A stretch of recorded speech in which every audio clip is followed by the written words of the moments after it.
Se tiver alguma dúvida, aí fiquem à vontade para perguntar, tá, pessoal? Você está gravando?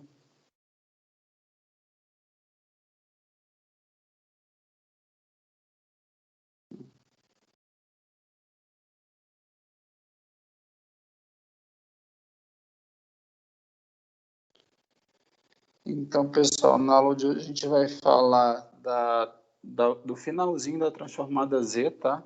Aí a gente vai falar um pouquinho também começar o estudo da transformada de Fourier, tá? Esse estudo finalzinho da transformada Z, eu sei que você já deve estar cansado de estudar a transformada Z, tá? Mas especialmente falar de região de convergência, né? Que parece uma coisa mais teórica, mas eu vou falar para vocês que é importante isso aqui, especialmente que eu já vi umas questões do Enalis cobrando isso aqui, tá?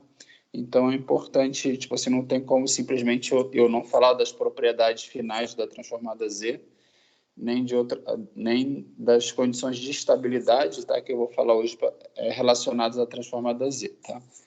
Então vamos lá terminar o estudo da transformada Z, tá? A gente vai falar da região de convergência, né? Aí, inicialmente, né, a gente tinha visto, né, que nós tínhamos sinais dessa forma aqui, A elevado a N ou de N. Aí nós vimos que a transformada Z foi, né, essa aqui, né, em que ela tem um polo em Z igual a A, por exemplo, aqui, tá? E a gente viu que a região de convergência foi o quê? Foi módulo de Z maior do que módulo de A, tá? Então, a região de convergência vai ser toda essa região fora, tá?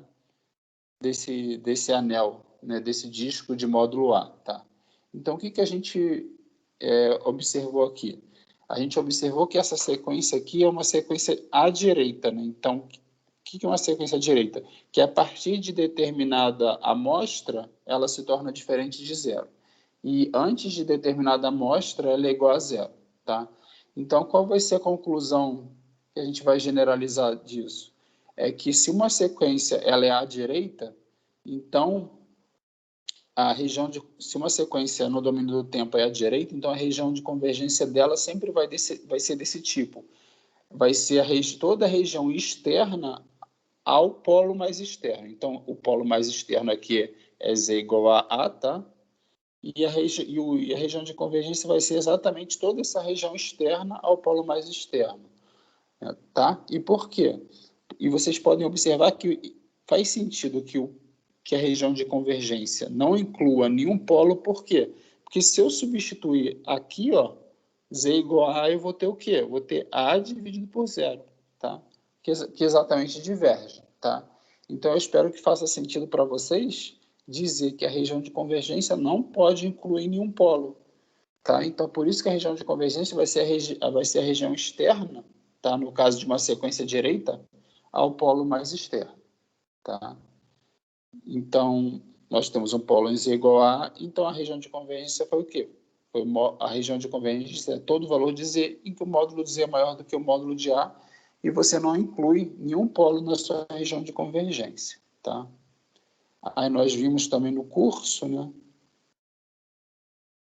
Nós vimos também no curso uma sequência à esquerda, né? Que é essa sequência aqui, ó, que é xn igual a menos a elevado a n, u de menos n menos 1, tá? Aí que sequência é essa? Essa sequência que para n, tá, menor ou igual a 1, ela é diferente de zero, tá? E para valores de n maiores do que zero, ela é igual a zero. Então, ela é uma sequência unilateral para a esquerda, tá, pessoal? Então, o que isso vai significar? Aí a gente calculou o x de z dela, tá? Aí o x de z foi o quê? Foi z dividido por z menos a, só que a região de convergência dela foi o quê? Foi módulo de z menor do que a, módulo de a. Então, você vê, né, imagina que aqui está o polo z igual a a, tá? E a região de convergência foi delimitada pelos polos, tá? Só que a região de convergência vai ser o quê? Vai ser a região de convergência delimitada pelo polo mais interno, tá? Então, essa região de convergência vai ser toda essa região interna delimitada pelo polo mais interno. Então, você tem todos esses polos aqui e, naturalmente, a região de convergência não pode incluir nenhum polo. Por quê? Se eu substituir na região de convergência z igual a ali, vai ficar o quê? Zero vai ficar A, né? A dividido por zero, tá? Que naturalmente diverge. Então, você tem uma sequência unilateral esquerda aqui, em que a região de convergência dela é módulo de Z menor do que módulo de A. Ou seja, a região interna é um disco, né? Aí depois, né? Aí olha só, aí aqui nesse exemplo, o que a gente trabalhou nesse exemplo? Nesse exemplo a gente trabalhou aqui com uma sequência bilateral. Por quê? Né? Porque o de N vai toda a vida para a direita, tá vendo? O de N. Então, ó, a partir de zero ele é diferente de zero. E nós estamos também somando a essa sequência uma sequência unilateral à esquerda, tá? Em que para N menor do que menos 1, ela é diferente de zero. Tudo bem, pessoal? Então, ela é uma sequência bilateral porque ela é diferente de zero para N, né? Indo para a esquerda, e ela é diferente de zero também para N indo para a direita. Tá? Então, ela é uma sequência bilateral. E para sequências bilaterais, está vendo? A gente vai ter que a região de convergência vai ser um anel. Tá vendo? Aí a região de convergência, a gente calculou em aula que a região de convergência foi exatamente essa região dentro desse anel. Né? Que foi o quê? Foi módulo de Z maior do que 1/3, tá? E módulo de Z menor do que meio. Tá? Então, a região de convergência, novamente, tá vendo? Foi delimitada por esses dois polos. Tá? Então, novamente, você não vai ter nenhum polo dentro da sua região de convergência. Tá vendo? Nesse caso, o polo foi Z igual a meio e o outro polo foi Z igual a menos 1/3. Tá vendo? Esse polo aqui, Z igual a menos 1/3 e Z igual a meio. Beleza? Então, a gente já pode falar de uma forma geral de todas essas, tendo dado alguns exemplos, né? Essas aqui são as propriedades da região de convergência, tá? Então, como eu falei, isso aqui é importante saber, que isso aqui já foi cobrado no ENAD, tá?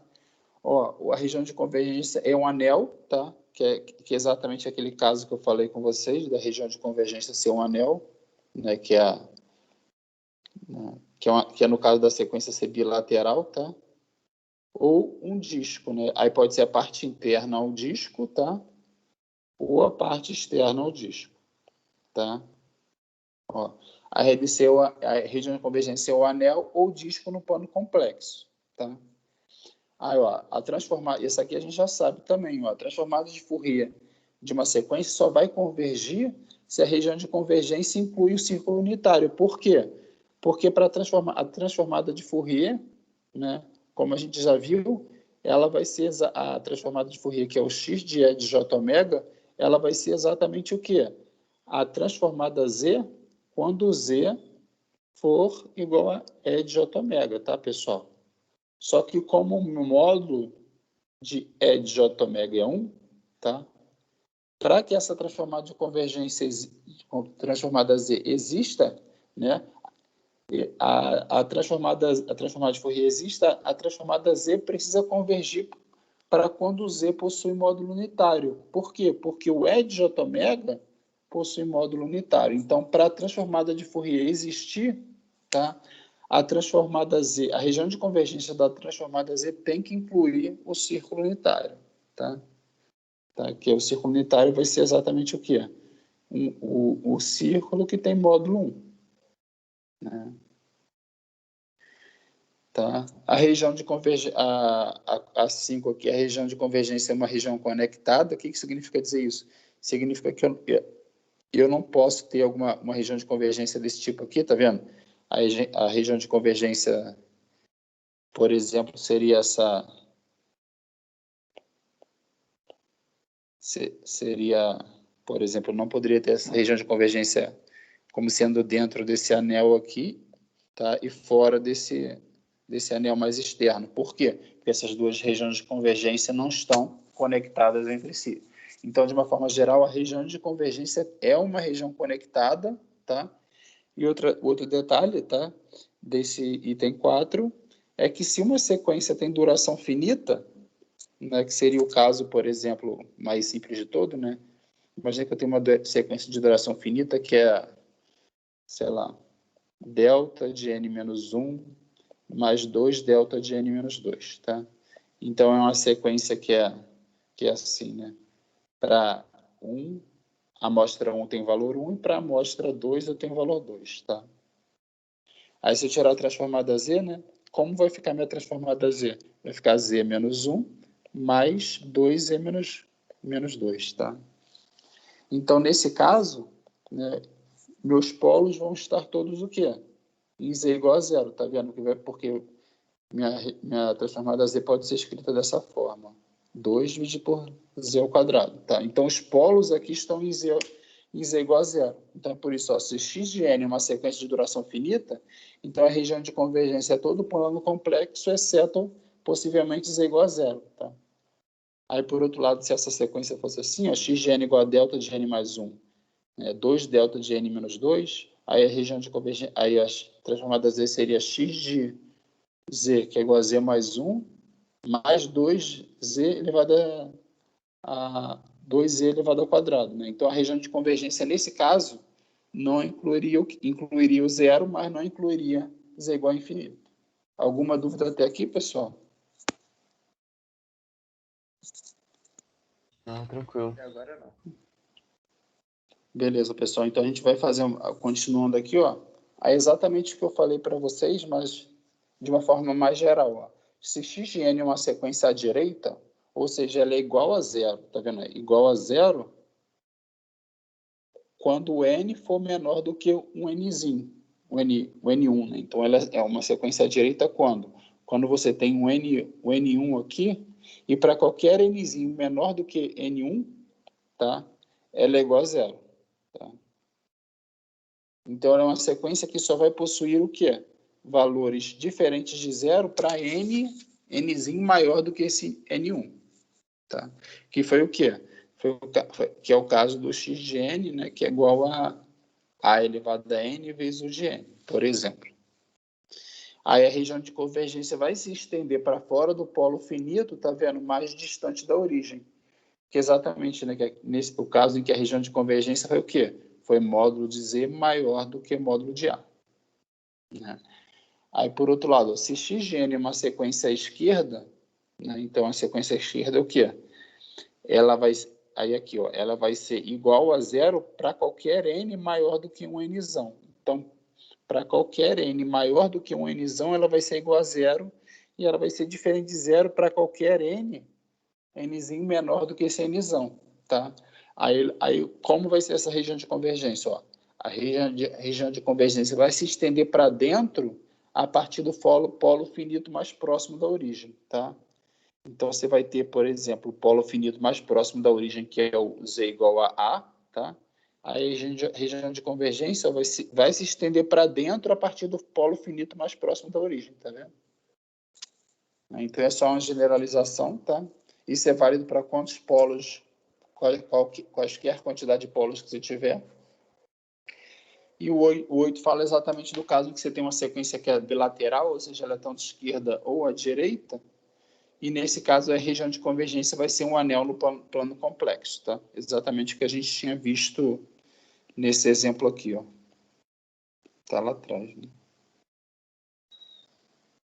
Exatamente nesse exemplo aqui, né? Quando a sequência for bilateral, tá vendo uma sequência bilateral aqui.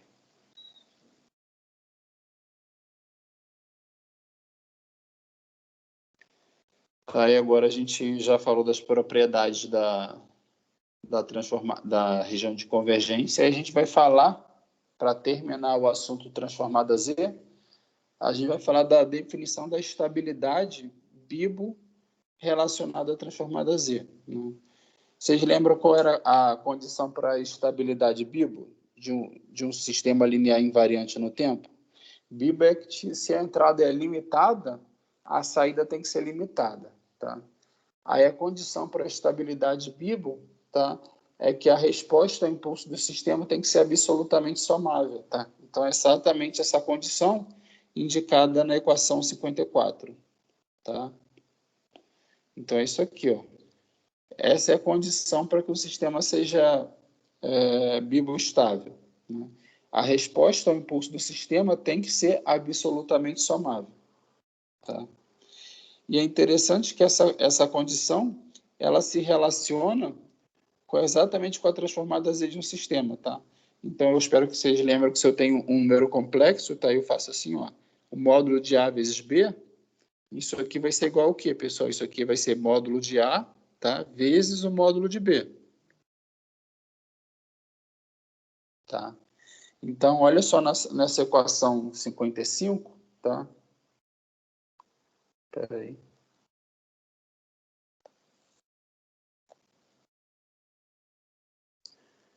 Espera aí só um segundo.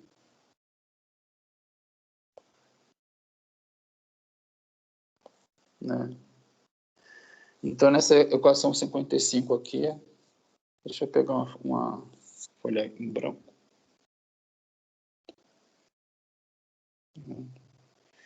Então, a gente tem que, né, o somatório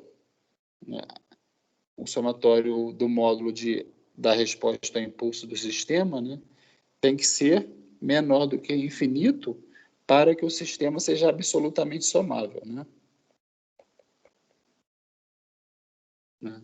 Aí a gente sabe também que a transformada Z pode ser escrita dessa forma, né? K igual a menos infinito até infinito de quê? De H de K, né? Vezes Z elevado a menos K. Tudo bem, pessoal? Beleza, pessoal? Beleza. Sim, sim. Então, o que significa, o que acontece aqui? Né? Se eu quero que o sistema possua uma transformada de Fourier, em que para a transformada de Fourier a gente sabe que o módulo de Z, né, no círculo unitário, ele vai possuir módulo 1. Tá? Então, se eu quero que o sistema seja absolutamente somável, esse sistema tem que obrigatoriamente incluir, né, na sua região de convergência, tá, o círculo unitário. Por quê? Porque o H de K, tá, vezes o Z de menos K, né, o módulo disso aqui vai ser igual ao quê, pessoal? Vai ser igual a módulo de H de K vezes Z elevado a menos K. Tá? Tá? Né? Aí, se eu escolho Z igual a E de J ômega, pessoal, né, eu vou ter o quê? Eu vou ter o módulo de H de K vezes o quê? Vezes módulo de E de menos J ômega. Tá? E o módulo desse cara aqui vai ser exatamente igual ao quê? Exatamente igual a 1. Vocês estão seguindo o meu raciocínio aqui, pessoal? Aham. Né? O que eu estou querendo dizer para vocês aqui, né, é que se eu estou interessado que o sistema possua uma transformada, a transformada de Fourier, essa condição é equivalente a dizer que o sistema seja absolutamente somável, ou seja, que o sistema seja bibustável. Por quê? Porque o módulo de H de K vezes E elevado a menos K é igual a H de K, que é igual ao módulo de H de K vezes o módulo de Z elevado a menos K, tá? Mas como eu estou interessado em saber o que está acontecendo no círculo unitário, eu consigo escrever isso como? Como módulo de H de K vezes o módulo de E elevado a menos J ômega. Só que isso aqui tem módulo o quê? Unitário. Tá? Então, isso aqui vai ser igual exatamente ao quê? Ao módulo de H de K.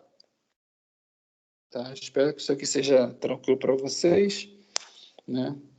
Mas o que eu estou dizendo? Né? Aí eu estou dizendo que a condição, né, de você ter um sistema bibostável é exatamente idêntica à condição de você ter o sistema que possua transformada Z, né, quando o módulo de Z for igual a 1. Tá? Ou seja, a condição de estabilidade vai ser exatamente equivalente à condição de a região de convergência de H de Z incluir um círculo unitário. Isso aí ficou tranquilo para vocês, pessoal?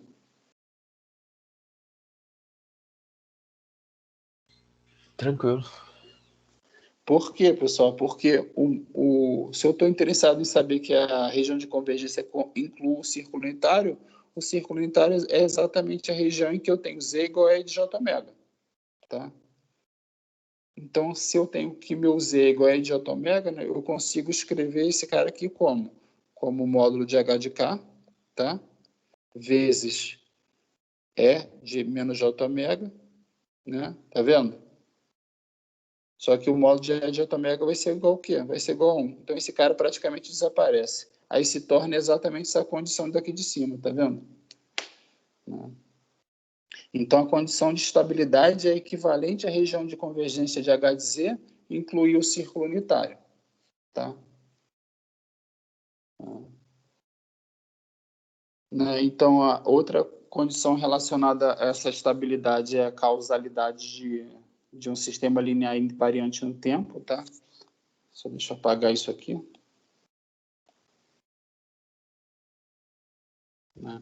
O que a gente tinha visto? Qual era a ideia de causalidade, tá? A ideia de causalidade era o seguinte, né?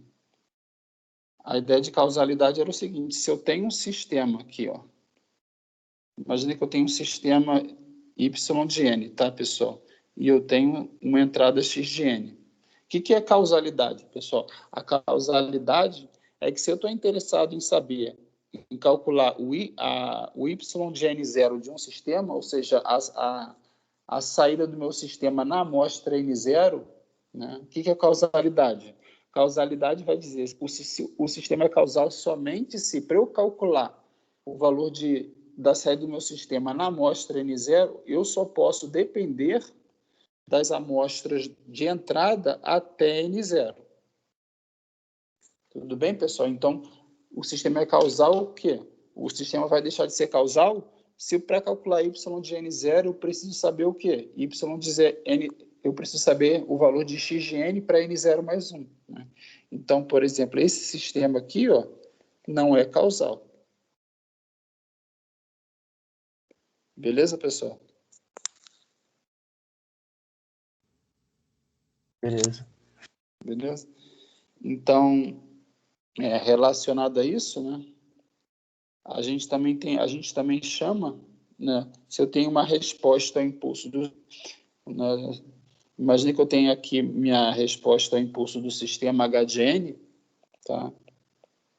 E a gente sabe, quando eu estou falando da resposta ao impulso do sistema, é exatamente a resposta que eu vou ter Y de N, quando na entrada eu tenho o quê? O impulso como entrada. Então, meu X de N é igual ao impulso. Tá, pessoal? Então, na saída eu vou ter o quê? A resposta ao impulso. Tá? Então, nesse caso, se o sistema é causal, né, como o impulso ele começa a existir somente na amostra n igual a zero, eu vou chamar uma resposta ao impulso de causal quando, pessoal? Quando ela for igual a zero para quando ela for igual a zero para quando? Para n menor do que zero. Faz sentido isso, pessoal? Por quê? Por que a resposta de um sistema causal tem que ser igual a zero para n menor do que zero? Porque até n igual a zero eu não coloquei entrada nenhuma no sistema. Então, eu só posso ter o quê? Eu só posso ter saída diferente de zero para n maior ou igual a zero. Por quê? Porque a partir de n igual a zero que eu coloquei uma entrada no meu sistema. Faz sentido isso, pessoal? Faz sentido. A única dúvida é por que essa condição seria a condição necessária para a causalidade nesse caso.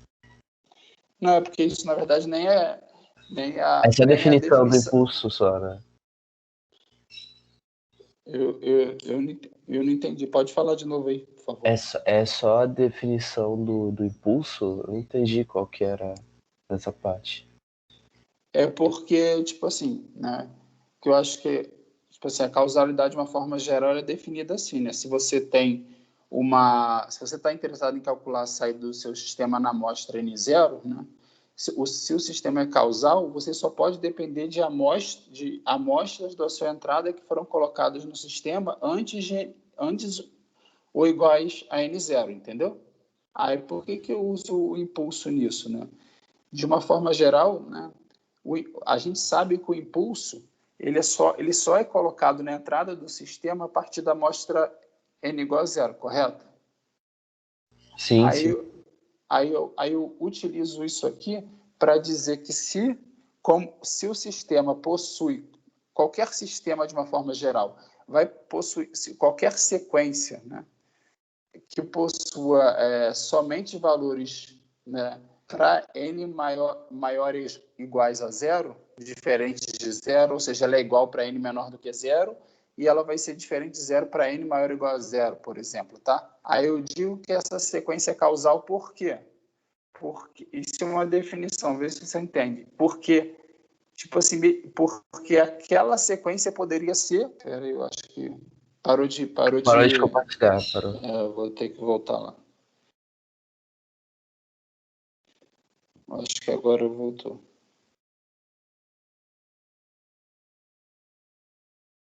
Não. Aí o que eu quero dizer? Aí eu quero dizer que se uma sequência ela é igual a zero para n menor do que zero, eu digo que a sequência é causal, por quê? Porque ela poderia ser a saída de um sistema causal, entendeu? A resposta ao impulso. Ela poderia ser a resposta ao impulso de um sistema causal, né?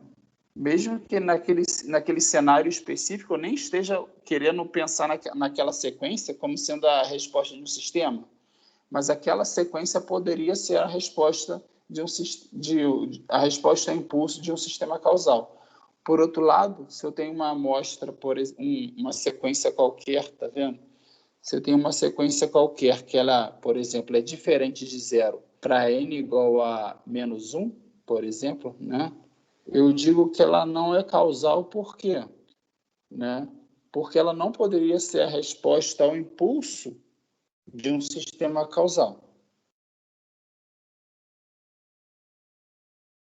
Faz sentido? Pode falar se não tiver claro alguma coisa aí. Faz sentido, faz sentido. Só confundir com um pouco por causa da definição. Porque o fato dela ser diferente de zero, né, saindo da definição lá do impulso, que somente vai ter valores, vai apresentar valores diferentes de zero com n igual a zero, o fato dela ter um valor diferente de zero para n diferente de zero, isso essa parte eu não tinha conseguido linkar com o fato dela não ser causal, que necessariamente ela não vai precisar de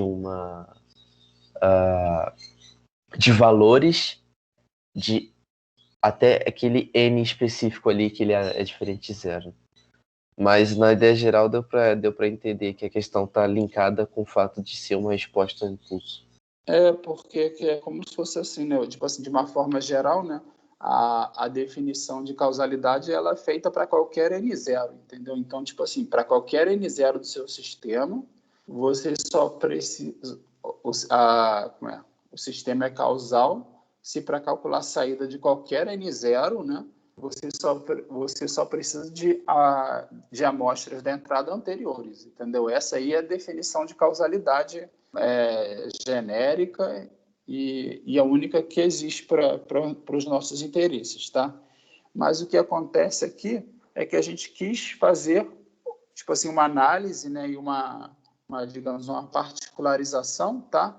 Para o caso específico em que você tem um impulso e para o caso específico em que você está interessado em saber o que acontece quando meu n0 foi igual a zero, entendeu? Aí você quer saber assim, pô, mas imagina que você tem uma sequência que ela foi uma resposta a impulso.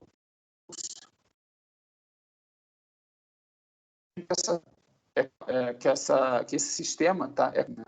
Aí qual a condição que você vai ter se essa sequência foi gerada por um sistema, né? Então acho que é isso. Imagina que o seu sistema gera uma sequência a partir da resposta ao impulso, tá? Aí você pergunta assim: se o sistema é causal e essa saída foi gerada por uma resposta a impulso, qual a condição que você quais propriedades que você pode afirmar sobre essa sequência? Aí você concorda que se o sistema é causal e se na entrada você tem a resposta a impulso, você concorda que a saída tem que ser igual a zero para n menor do que zero? Sim, sim. Entendeu? Então, essa definição que eu estou falando é como quando você pega a definição de causalidade, né, e especifica ela para a resposta ao impulso de um sistema causal, entendeu? Sim, agora eu entendi. Entendeu? Né? Então, aí o que você está dizendo, entendeu? Aí você, deixa eu ver se aqui, aí está dizendo aqui, ó. Aí tá vendo que eu escrevi aqui, ó, a resposta, então a resposta ao impulso irá satisfazer a seguinte condição para sistemas lineares invariantes no tempo causais, tá vendo? Ó? O H de n tem que ser igual a zero para n menor do que zero, né? Que é o que a gente está falando. Aí essa parte aqui embaixo que é interessante, ó. Por essa razão, aí por uma sequência qualquer, tá vendo? É conveniente se referir a uma sequência que é zero para n menor do que zero como uma sequência causal, significando o quê? Significando que ela poderia ser a resposta a impulso de um sistema linear invariante no tempo, entendeu? Tipo assim, Sim, entendi. entendeu? Que essa sequência específica ela poderia ser gerada na saída como resposta a impulso de um sistema causal. Por quê? Porque eu sei que ela é igual a zero para n menor do que zero. Tá? Essa definição ela é equivalente à outra, né? Mas ela pode causar confusão porque a outra é mais geral, né? A outra é específica a outra é para cada n0, né? Aqui a gente faz uma particularização em relação à resposta ao impulso. Tudo bem? Tranquilo. Então a gente viu que se eu tenho um sistema causal, pessoal, né? O que acontece? Essa sequência vai ser o quê? Uma sequência à direita. Né? Por quê? Né? Porque esse sistema que é causal, os valores da resposta a impulso vão ser iguais a zero para n menor do que zero. Tá? Então, você vai ter o quê? Uma sequência que é à direita. Tá? Então, se essa sequência é à direita, né, a gente já sabe o quê, pessoal? Né? Se a sequência é à direita, né, se a sequência é à direita, a gente sabe que a região de convergência vai ser a região externa ao polo mais externo. Tá? Então, a região de convergência vai ser toda essa região aqui. Por isso que vocês concordam comigo que essa parte é importante. A região de convergência vai ser a região externa ao polo mais externo. Tudo bem, pessoal? A gente já tinha falado isso. Vocês concordam comigo? Sim. Né? Agora, eu tenho uma afirmação importante, né? Que é essa aqui, ó. Para que um sistema seja causal e estável ao mesmo tempo, né? Ou seja, causal, a gente sabe que ele vai ser o quê? Né? Se o sistema é causal, a gente sabe que ele vai ser uma sequência à direita. Né? E se eu quero que o sistema também seja estável, ou seja, biboestável, a gente viu aqui em cima, né, que a região de convergência, né, tá vendo? A estabilidade é equivalente à região de convergência H de Z incluir o círculo unitário. Então, para que um sistema linear invariante no tempo seja causal e estável, então a condição de estabilidade eu preciso o quê? Que a região de convergência inclua o círculo unitário.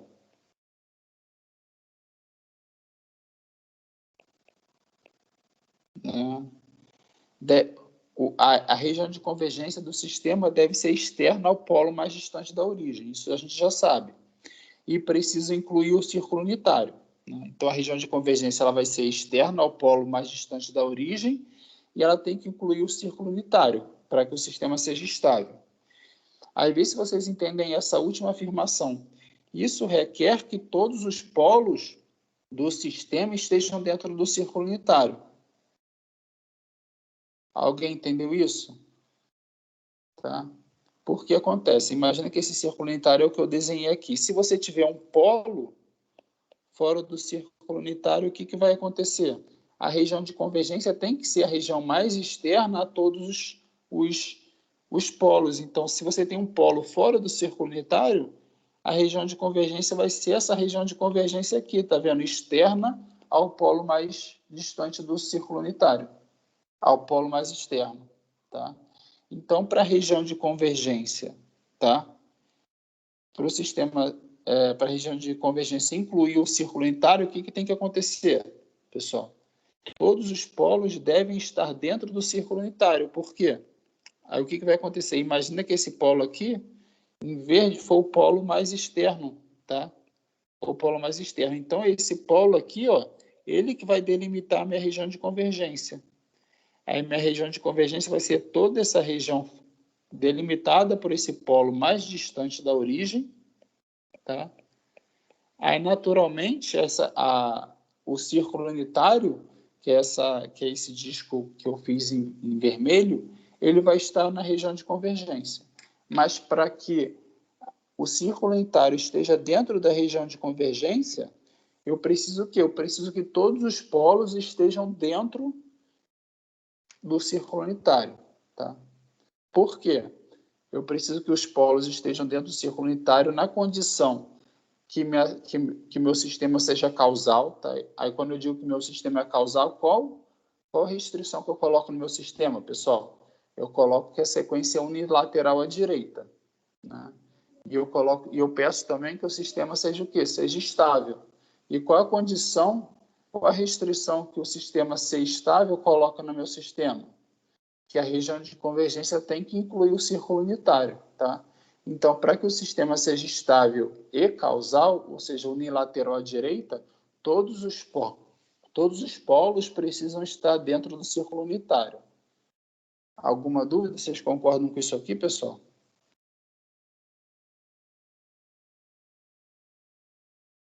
Alguma dúvida? Pode falar. Pra mim, tranquilo. Se estiver fora do círculo, então vai ser Oi? a região. Pode falar aí, Tonelli. Do ponto que estiver fora do círculo. Se tiver... Eu estou escutando bem baixo, Tonelli. Melhorou? Melhorou. Se tiver fora do círculo, vai ser a região a partir do ponto que estiver fora do círculo. É exatamente isso. Que é como se você imagina que você tem esse... Vou tentar apagar aqui, tá?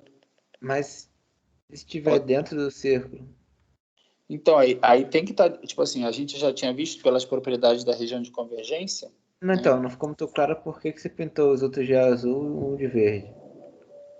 Esse Todos de eles estão verde... dentro do círculo. Isso. Mas o que acontece é que a região de convergência ela é delimitada sempre pelo polo mais externo à origem. No caso de uma sequência à direita. Aí eu falei assim, esse verde aqui, né, eu disse que esse verde vai ser o polo mais externo à origem. Então, como ele é o polo mais externo à origem, ele vai ser o polo que vai delimitar minha região de convergência. Aí imagina que esse polo aqui, tá vendo, é o polo mais externo à origem e, ao mesmo tempo, esse polo está dentro do círculo unitário, tá vendo? Aí esse polo aqui vai delimitar minha região de convergência, mas aí você ignora esse polo aqui, tá? Aí esse polo em verde vai delimitar toda a minha região de convergência, aí minha região de convergência vai ser isso aqui, ó.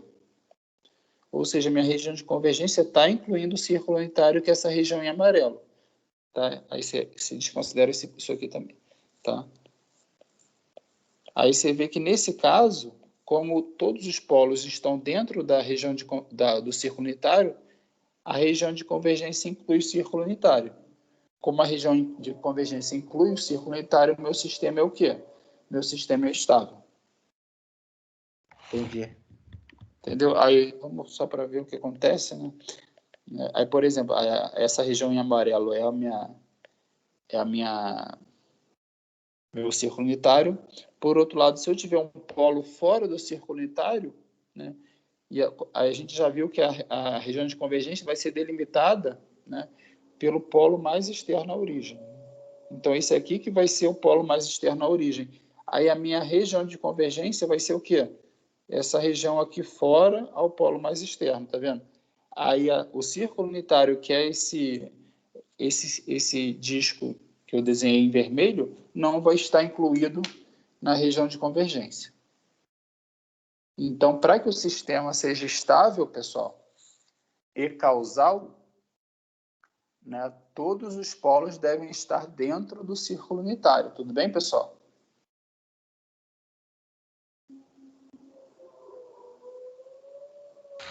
Sim. Beleza. Aí eu pergunto para vocês, e se o sistema for não causal? Qual a condição para ele ser estável? Não causal, anticausal seria o caso em que ele é unilateral à esquerda, entendeu? Que ele vai para a esquerda ao invés de para a direita. Qual vai ser a condição para que ele seja estável?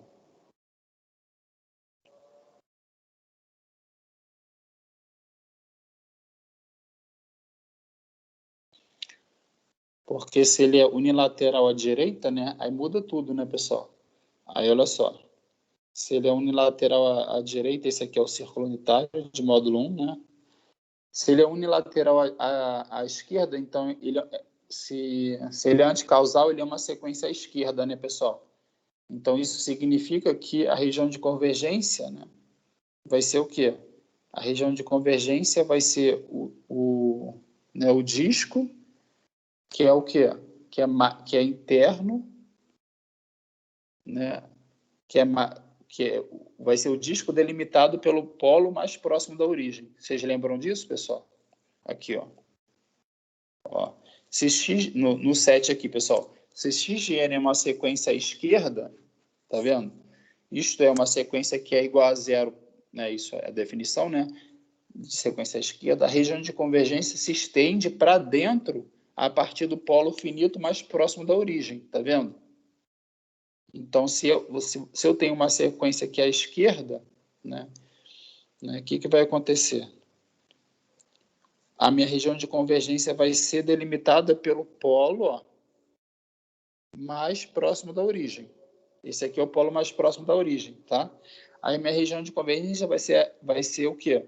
Vai ser toda essa região dentro, né, delimitada pelo polo mais próximo da origem. Então, isso aqui que vai ser minha região de convergência, tá vendo?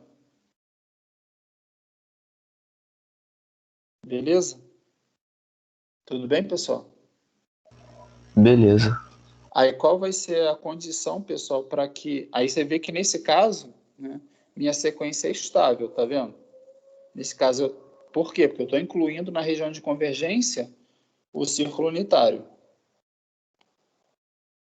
Tudo bem? Então, para uma sequência que ela é à direita, né, nesse caso anticausal, tá? E estável, qual vai ser a condição para que isso aconteça em relação aos polos?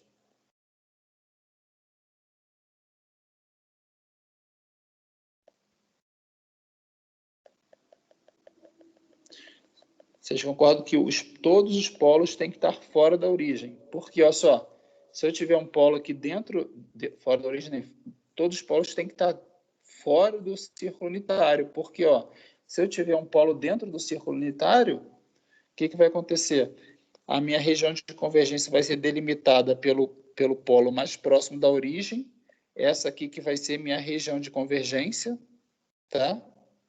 Aí vocês observam que a região de convergência não inclui círculo unitário. Logo, o sistema não é o quê? Não é estável. Então, se o sistema é estável, que é o primeiro caso que a gente viu... Desculpa, se o sistema é causal, ou seja, uma sequência à direita, a condição para que o sistema seja estável é o quê? Todos os polos têm que estar dentro da origem. Por outro lado, se um sistema é anticausal, né? Ou seja, ele é uma sequência à esquerda, para que ele seja estável, todos os polos têm que estar o quê, pessoal? Fora do círculo unitário. Vocês entenderam isso, pessoal?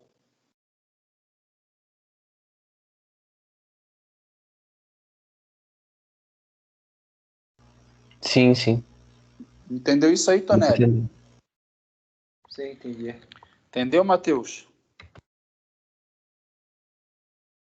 É, Lucas, professor, mas entendi sim. Entendeu, Lucas? Entendeu? Então, isso aí foi uma questão de análise já em algum ano aí. Então a gente acaba transformando a Z com isso aqui, tá, pessoal? Aí isso aqui foi até uma questão relacionada a uma questão de prova, e depois eu mostro para vocês, mas eu acho que está no outro PDF, tá? Então, na aula que vem, a gente vai começar com transformada de Fourier, tá? Aí a transformada de Fourier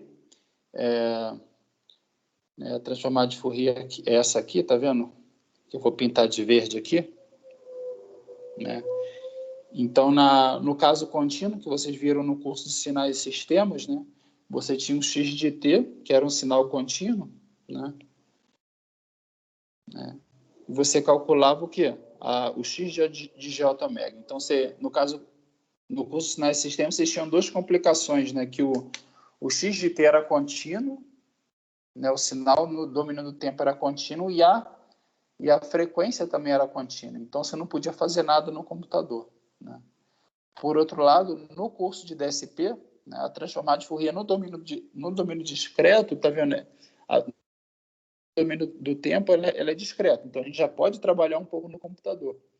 Mas ainda a gente vai ter uma limitação, porque o x de j omega, esse ômega aqui, que é a nossa frequência, para análise de sinais, por exemplo, em aplicação de processamento de áudio, que vai ser o fato de um sinal ser mais agudo, né, ou mais grave, esse ômega aqui, para a gente analisar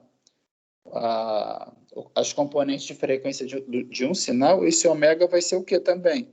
Ele é contínuo, tá? Então, a gente pode fazer algumas coisas no computador, mas a gente ainda não pode fazer tudo. Por quê? Porque a transformada de Fourier no domínio da frequência ela é contínua. Aí, depois de ter estudado a transformada de Fourier, pessoal, a gente vai estudar o quê? A transformada de Fourier discreta.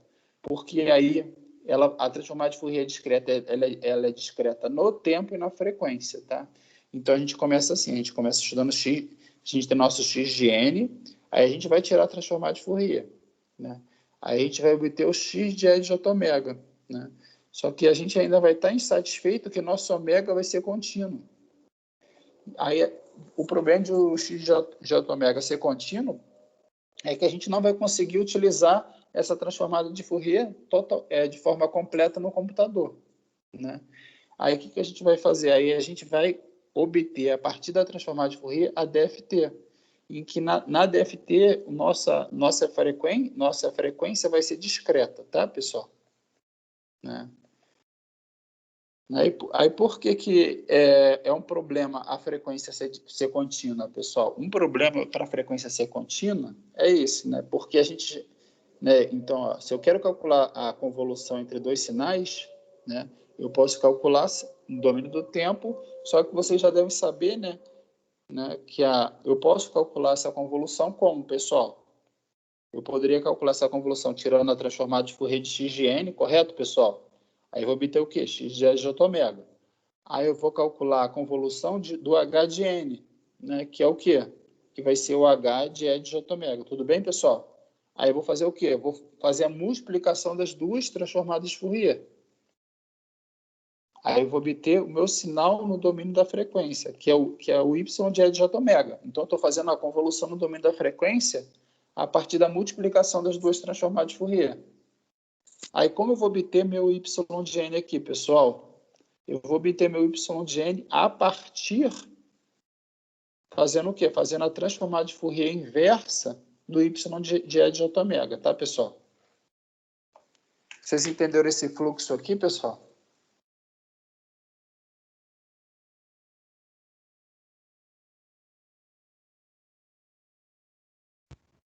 Sim, estou acompanhando.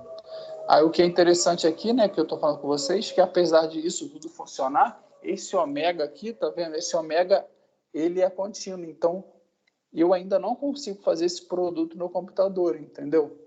Aí o que a gente vai querer fazer? Ao invés de usar a transformada de Fourier para fazer esse produto, né, o que eu vou fazer, pessoal? Aí eu vou calcular aqui, ó, a DFT. Né? E com a DFT eu vou obter o quê? O vetor x de k. Tá? Aí com a DFT de h de n, né, eu vou obter o quê? O h de k, que é um vetor também. Aí eu vou fazer o produto de x de k por h de k e vou obter o quê? O y de k. Tá? Aí esse y de k eu vou calcular transformada de Fourier discreta inversa, aí sim eu vou obter o y de n. Tudo bem, pessoal? Então, a gente vai começar estudando a transformada de Fourier, mas a transformada de Fourier não vai resolver todos os nossos problemas. Aí depois a gente vai ter que estudar também o que? A transformada de Fourier discreta, que ela vai calcular no domínio da frequência uma frequência discreta, que vai possibilitar que a gente trabalhe no computador, né, com essa frequência discreta. Vai possibilitar a gente calcular essa convolução no domínio da frequência de forma discreta, né? Aí tem até, que eu não sei se vocês já ouviram falar, né, que é a FFT, que é a transformada de Fourier rápida, que é exatamente uma implementação eficiente da DFT para que você consiga calcular a convolução de sinais no domínio da frequência. Tudo bem, pessoal? Alguma dúvida? Tranquilo. Tranquilo, então na aula de hoje a gente terminou Transformada Z, tá? De um conteúdo que foi uma discussão importante, que já caiu inclusive nas provas de ENAD, que são as propriedades da Transformada Z, junto com o conceito de estabilidade, né? Relacionada à causalidade e à Transformada Z, né? Condição relacionada à posição dos polos de uma transformada Z para ela ser causal e estável, né? Aí, a partir da aula que vem, a gente vai falar da transformada de Fourier. Beleza, pessoal? Beleza.